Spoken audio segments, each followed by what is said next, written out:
Let's introduce the lens of class analysis. First, we identify the classes based on the main activity for survival. For example, peasants grow crops, landlords extract rent. Second, what are the class interests?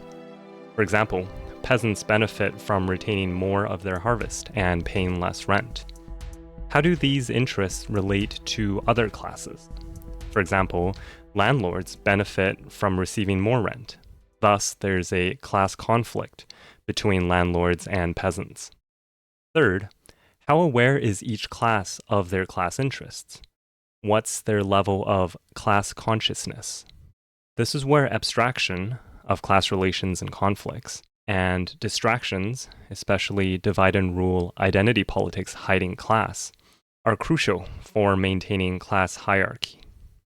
Fourth, how much bargaining power does each class have to achieve their class interests? With lower classes, where each individual lacks power, there's a big difference between being isolated individuals versus being organized.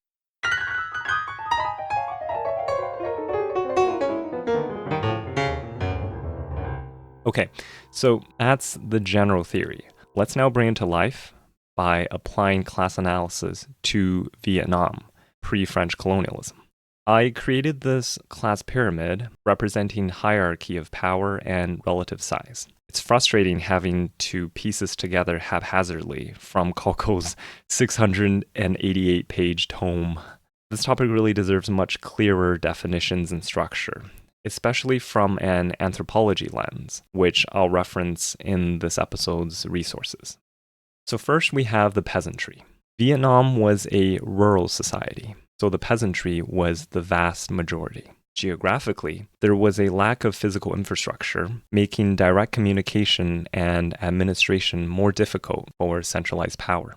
Thus, Kalko mentions how political power and organization was decentralized, scattered amongst village-level hierarchies. Goscha mentions important forms of relations on the village level. Patron-client, so a wealthier patron providing support and protection for the loyalty and services of their clients. Student-teacher, so Confucian mandarins, basically bureaucratic scholars. And kinship, so family ties. Kalko mentions further stratification between rich versus poor and landless peasants. Once again, much more on rural society and the peasantry can be added from an anthropology lens. Second, we have the landlords, the other half of the traditional peasant-landlord structure. Kalko mentions further stratification here between big, middle, and small landlords, but skips over detailed definitions. Third, we have the working class, so wage laborers. These were underdeveloped given the traditional rural society, lacking urbanization. French colonialism would emphasize the extracting of raw materials, where 1/3 of workers were in rubber plantations.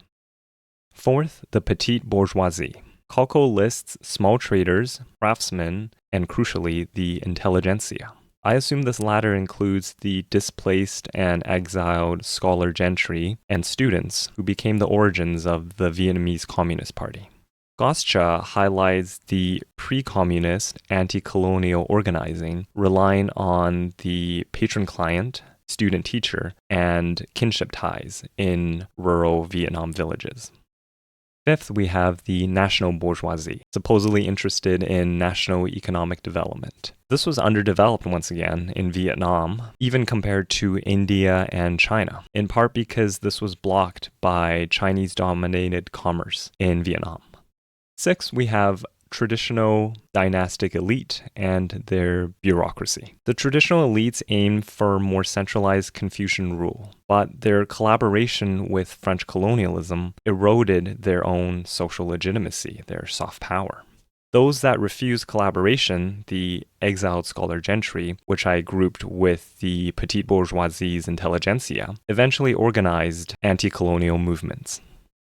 Colonialism adds further hierarchy to our class pyramid. Keep in mind, the bottom of the pyramid, predominantly the peasantry, is responsible for the direct labor to produce the material needs and riches for the entire pyramid.